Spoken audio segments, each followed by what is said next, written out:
আমাদের সকলের যাওয়ার পথ একটাই, আর আমাদের গন্তব্য স্থান কোনটি? গোবিন্দের চরণ, রাঙা চরণ। ওটাই হলো আমাদের আসল ঠিকানা। এসেছে অমৃতের কাছ থেকে, যেতে হবে অমৃতেরই কাছে।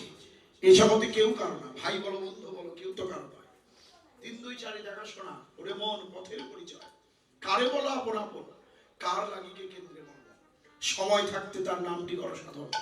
ওই যে আমাদের পূজ্যপাদ ডক্টর মহানামব্রত ব্রহ্মচারী, তিনি বললেন যে এই সংসারটা হলো একটা বিশ্রামাগারের মতন, ওয়েটিং রুম। ট্রেন স্টেশনে যাবেন, দেখবেন বড় বড় অক্ষরে লেখা থাকে বিশ্রামাগার কিংবা ওয়েটিং রুম। ট্রেন আসতে 2 ঘন্টা দিন, সময় তো কাটে না। আপনি সেই বিশ্রাম কক্ষে ঢুকলেন, আপনার একজন পাশের যাত্রীকে আপনি টেনে নিলেন, তার সঙ্গে আপনি কথা বলতে আরম্ভ করলেন, তার সঙ্গে আপনার কুটুম্বিতা হলো, তার সঙ্গে আপনার সম্বন্ধ হলো, ভালোবাসা হলো। এখন 2 ঘন্টা পার, ট্রেন মাস্টার হুইচাল দিয়েছেন, ট্রেন এসে উপস্থিত। যার সঙ্গে আপনি কুটুম্বিতা করলেন তাকে বলেন, ভাই এখন আমার আর সময় নেই, তোমার সঙ্গে অনেক কথা বললাম, মনের কথা ভাবের আদান প্রদান হলো, এখন আমার আর সময় নাই। ওই যে আমার ট্রেন এসে গেছে, তুমি তোমার কামরায় যাও, আমি আমার কামরায় চললাম। ঠিক তদ্রুপ এই সংসার একটা ওয়েটিং রুম, একটা বিশ্রামাগারের মতো, কেউ কারো না।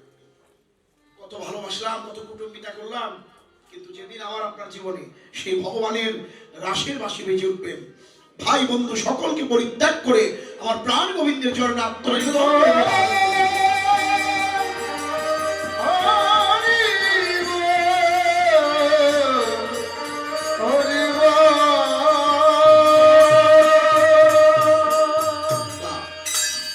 ভগবান বংশীর ধ্বনি করলেন, ধ্বনি করে গোপীদের ডেকে আনলেন। আকর্ষণীয় মোহনবাসী ডেকে আনলো বটে, কিন্তু পরক্ষণে সে গোপীদের পরীক্ষা করছেন।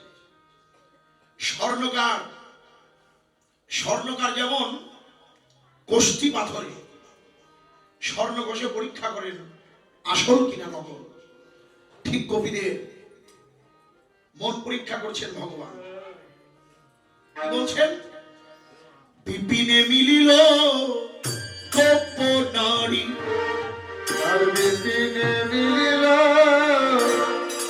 গোপ নারী, হেরি হাসত মুরলীধারী, হেরি হাসত মুরলীধারী, আজি চেয়ে চেয়ে, আজি চেয়ে চেয়ে, মুচকি মুচকি হাসেন, চেয়ে চেয়ে, মুচকি মুচকি হাসে, চেয়ে চেয়ে, ব্রজগোপীর বদন পানে চেয়ে চেয়ে, ব্রজগোপী বদন পানে চেয়ে চেয়ে, ব্রজগোপীর বদন পানে চেয়ে চেয়ে, আজি নিরক্ষী বয়ান উচ্ছত মাত, নিরক্ষী বয়ান উচ্ছত উচ্ছত মাত, তোমরা কেন বাইলে, কেন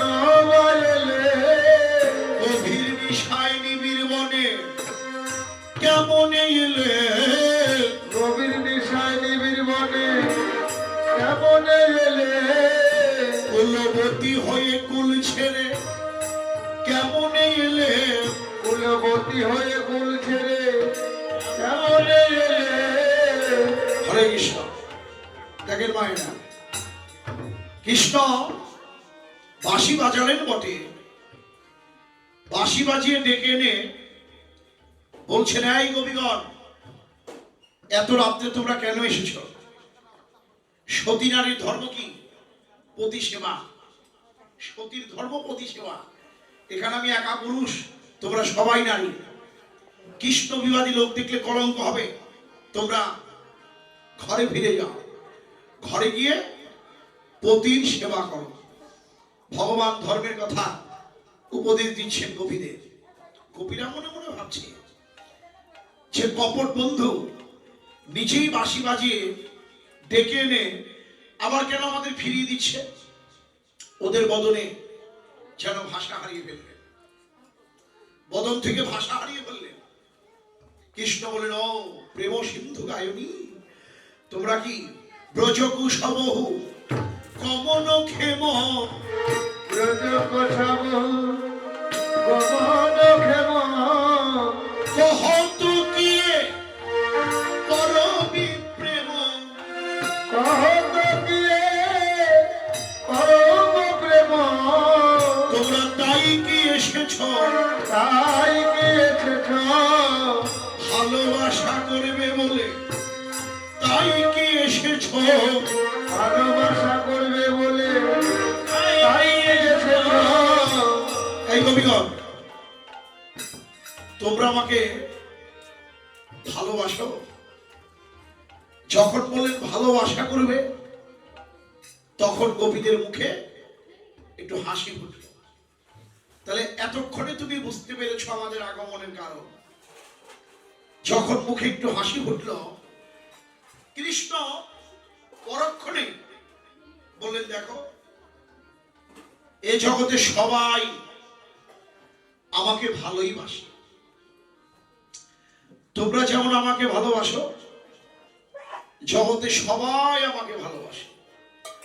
তখন গোপীদের মুখটা আবার কালো করে ফেলবে। যে কপট বন্ধু বলে, কি রে, কত আশা করে এলাম, আর বলছে আমাদের মতো নাকি তাকে সবাই ভালোবাসে। না, ওই বদন আর দেখতে মন চায় না। একটু অভিমান করলেন, মুখটা ঘুরিয়ে রাখলো। যেই দিকে মুখটা ঘোরালেন, সেই দিকেই ছিল পূর্ণিমা চন্দ্রিমা, মানে চাঁদ। কৃষ্ণ বলেন, ও অথবা শারদ চাঁদিনী রাতে, অথবা শারদ চাঁদিনী রাতে বিপিনে ভরল কুসুম আদি। আর বিপিনে ভরল কুসুম হেরি শ্যামর ভোমরা ভাতি, এরি শ্যামল ভোমরা ভাতি ছিমায়া অলি সোহিনী। বুঝিবায়া অলি সহিনী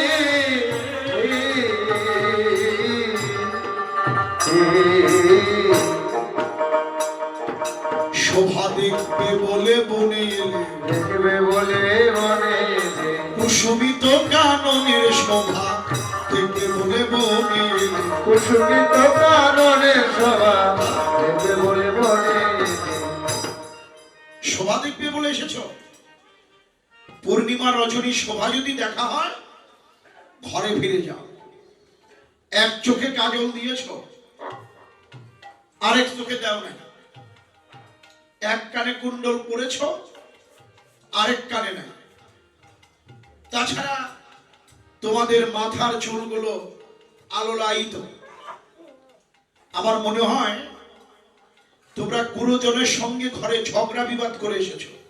তবে শোনো, ঝগড়া করা ভালো না। ঘরে গিয়ে পতির সেবা করো। পতির সেবাই হলো সতী নারীর ধর্ম। কবিরা কোনো কথা বলে না। কৃষ্ণ বললেন, এত হলো না কহ কই, কাহে রাখসি মন হৃদয়ে। আর কাহে রাখসি মনে ই হয়ানো না হই কই, ই হয়ানো না হই কই। গোবিন্দ দাস বলনি,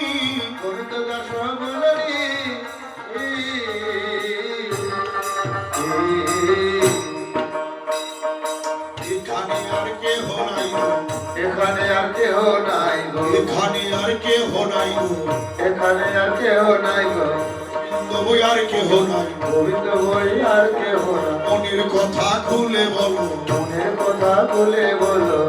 গোপীরা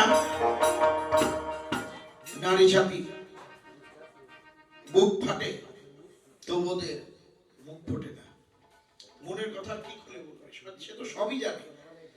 জেনেও যদি না জানার ভান করে, তাহলে এখন কি করবে ওরা? বৃন্দাবনের ব্রজ গোপিকারা কৃষ্ণের কঠিন কঠিন বাক্যগুলো শুনে ওদের অন্তরটা ক্ষতবিক্ষত হলো। ওই ছন বচন কহল যবে কান ওই ছল বচন হলো যাব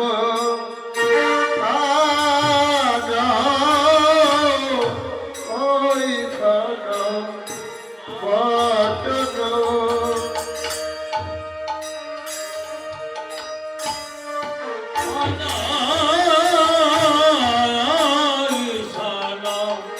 বচন এবার বরজ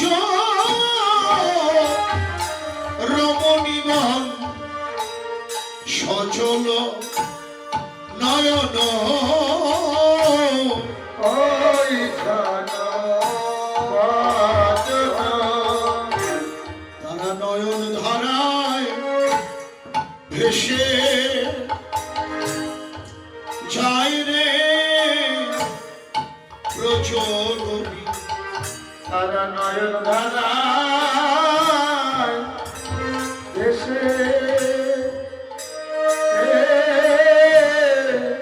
যায় রে ব্রজ গোপী শ্যামনগরের কথা শুনে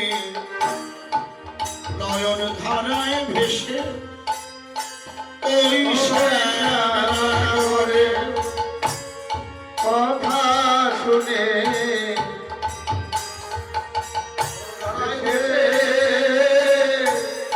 যায় রে ব্রজ গোপী নয়ন জলে দেশে যায় রে ওই ছন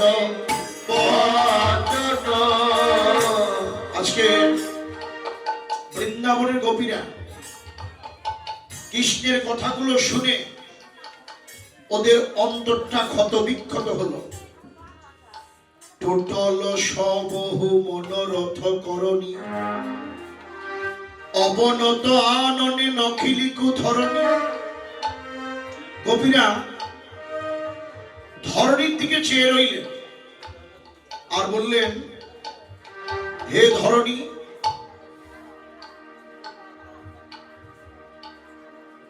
তুমি সর্বংসহা,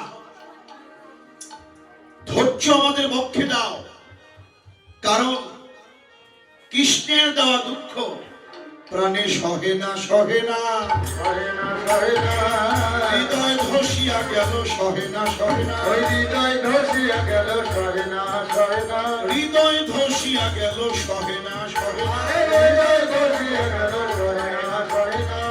গোপীরা বললেন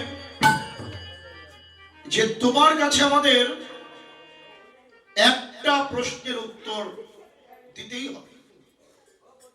কি প্রশ্ন? গোপীরা প্রশ্ন করলেন যে গোবিন্দ হে,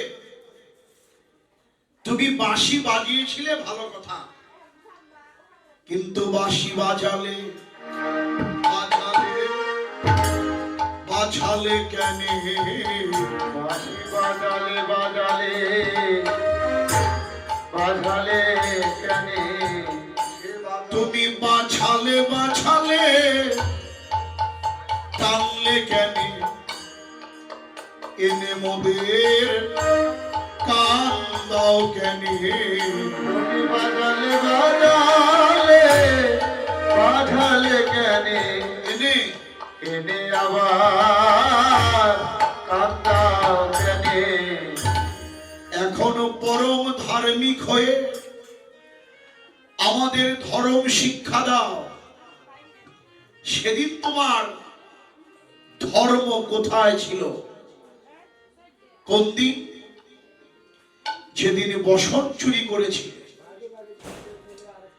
উঠেছিলে কদম ডালে, সেদিন তোমার ধর্ম কোথায় ছিল? আজকে তুমি ধার্মিক হয়ে আমাদের ধর্ম শিক্ষা দাও। আরে নিজে কি কোনোদিন ধর্ম করেছো? তুমি আমাদের ধর্মের কথা বলো।